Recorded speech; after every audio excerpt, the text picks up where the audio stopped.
Last Handful of Clover, a novel by Wess Mongo Jolley, read by the author.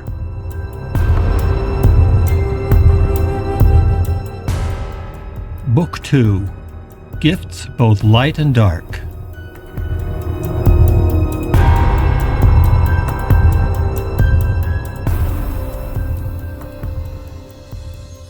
Chapter 9, The Wanderer. June 9th, 5:10 a.m. The mind of God is troubled. And why should I be troubled? God asks himself. Nothing should disturb the mind of God. But troubled he is, and he cannot deny it. Seeking answers, his whispers spread out across the world. They test and probe like the tentacles of a hungry leviathan prowling the depth for unsuspecting prey. All across this beautiful, damned, doomed city, he senses his angels preparing, going about their work. Their presence warms him, and he touches each one as his tentacles glide past, blessing them, knowing that they will fall to their knees in gratitude for all he has given and all that he has promised, and for every lie I have told. The angels do not know it, but he has deceived them. They will not know of his betrayal until they have finished their work and this valley is clean. Only then will they realize, and then they will despair. It will all be over so soon, and it will all be so exquisite, God thinks. So why is my heart troubled? Something is out of balance. God has been feeling it for several days, but only in the last hours has that sense of foreboding grown into a flood. He knows he has pulled a lethal fish from those dark waters, one that threatens now to bring it all crashing down around him. A deadly catch that is the source of this imbalance. He knows little more about it. He does not know if it was a man or a woman, someone old or someone young. And most importantly, he does not know where this soul died. When a soul crosses back into the world beyond, they do so through a portal. This liminal doorway stays at their death site, an invisible link between the world of the living and the world of the dead. If he can only discover where this rank and defiant soul died, he could reach his tentacles into that mind and perhaps break it to his will and restore the balance before everything spins out of control. Never have I sensed a soul that radiated such power, that threatens to disrupt everything I have created. Yes, disruptor. That is the word. This soul is enough to cause the whole of the hereafter to wobble, as if it is a plate spinning on top of a circus performer's pole. If that wobble is not calmed, if the disruptor's presence is not brought into alignment with God's purpose, then everything he has worked for could break apart and fly into a million pieces. No, not when I am so close. His tentacles creep and slither across the Salt Lake Valley. They slide into homes and through office buildings. They slink through the desert sands and into the beds of sleeping children. They touch and they probe and they explore. But although he can sense the imbalance and rot that has infected his world, he cannot find its source. The tentacles writhe in frustration and beat themselves invisibly against doors and walls and streetlights, searching. They smash into the bodies of couples in love just out for a late-night stroll, who then shiver and draw closer to each other in the dark. They batter at old people, huddled alone in their dark rooms.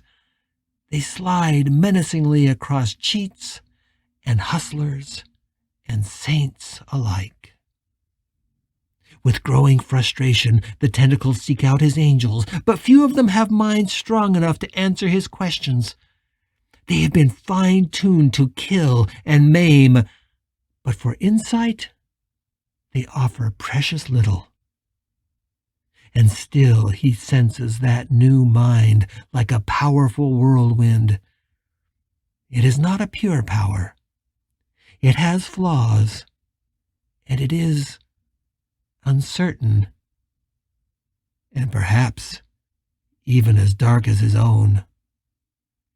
And a thought occurs to God. What if I could turn this dark soul to my will? The idea gives him a thrill. If it could be done, this would become the most powerful of his angels. Even Maddie could not compete with the dark potential in this unknown soul. The thought of turning that troubled heart loose upon the world makes God smile. But the fear of that force against him makes him tremble. The time is so short. His angels have been testing their wings. They have only caused minor death and destruction to the faithless vermin that inhabit this valley. Only a few of them have truly caused havoc. But he will unleash them all soon. This valley has been infested for more than 175 years, but before the week is out, God and his angels will be ready. Then this valley will be cleaned. I will burn the nest to ashes, with as many chicks inside as possible. This vision of destruction brings him peace, as it always does. It is a vision of a land where the Salt Lake Valley is empty of the invaders, empty of everyone. It is a vision where the wild grasses he remembers that once clung to the sides of the Ochre Mountains will once again spread through the valley and into the foothills of the Wasatch. It is a vision where slowly the buildings of the church and the buildings of the white settlers, their farms and their factories, slowly all crumble back into the dust. It will take hundreds of years once the vermin are gone, and I will not be around to see it. But my angels will.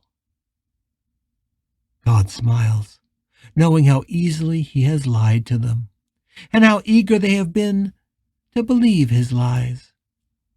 He promised them all that at the end of the cleansing he would transport them with him into the ocean of God. But he had lied. There is no paradise for them at the end of this journey. They will all remain to forever bear witness to the rebirth of the Valley of the Great Salt Lake, to forever guard it against reinfestation, to stand as silent witnesses to the glory of God.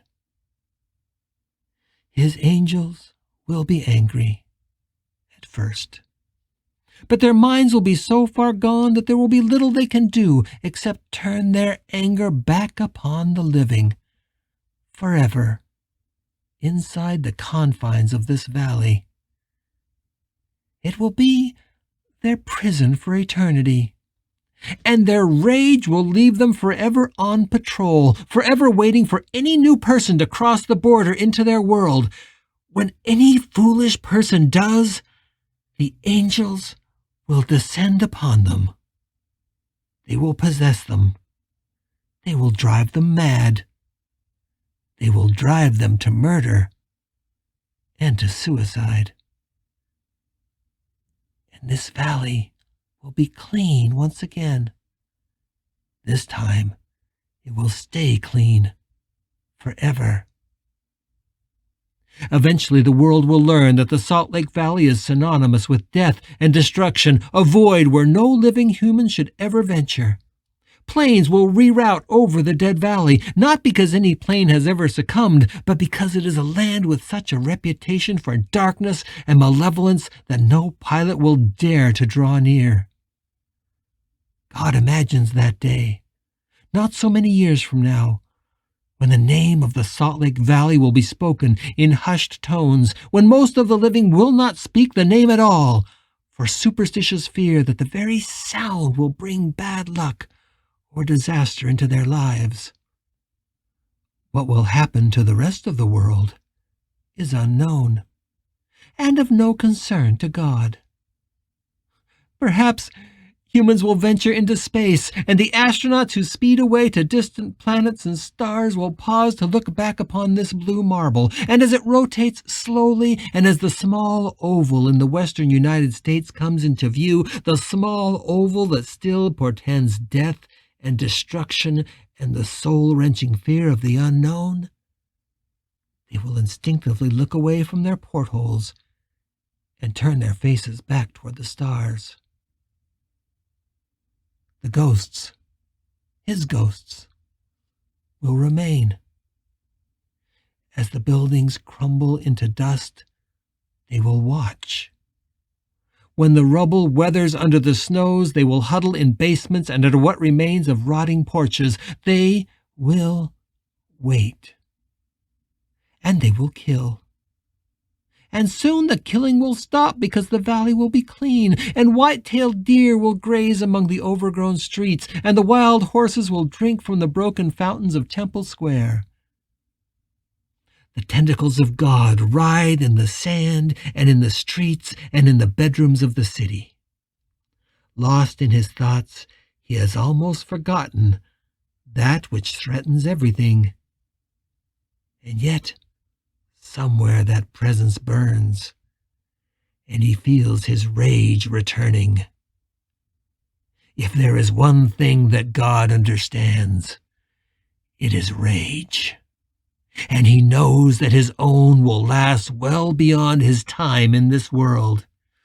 It will still be white-hot and glowing when the last of the ships to the stars leave this world behind.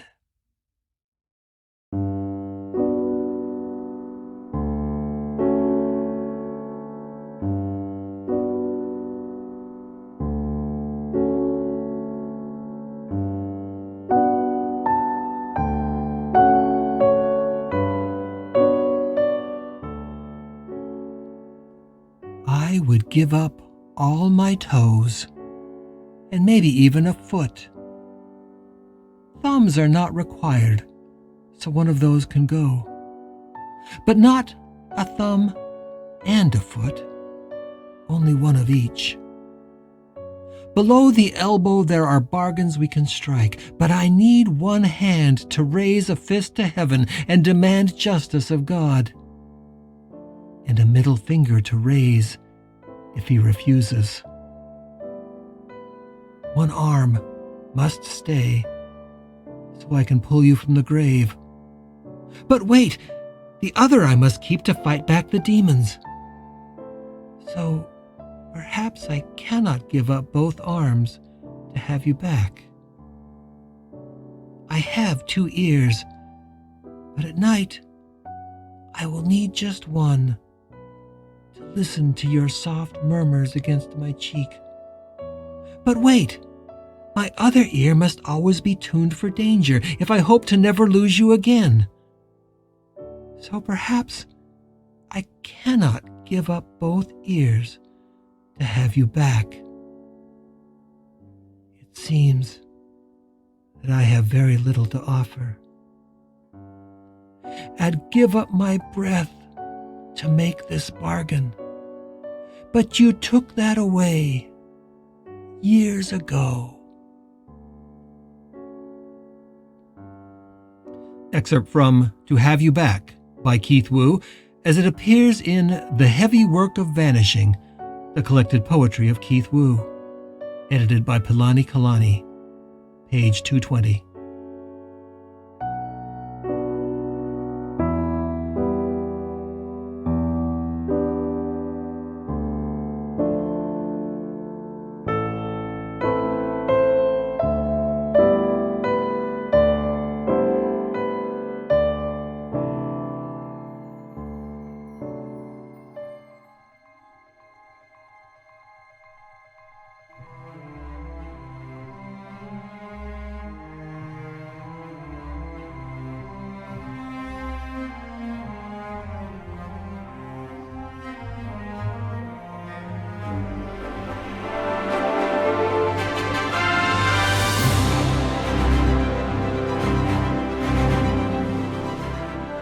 You're listening to The Last Handful of Clover, a novel by Wess Mongo Jolley. If you're enjoying this audiobook, please consider supporting the author on Patreon. That's patreon.com/Wess Mongo Jolley. And for more information, check out the author's website at wessmongojolley.com. That's WESSMONGOJOLLEY.com. Thanks for listening and stay tuned for more episodes.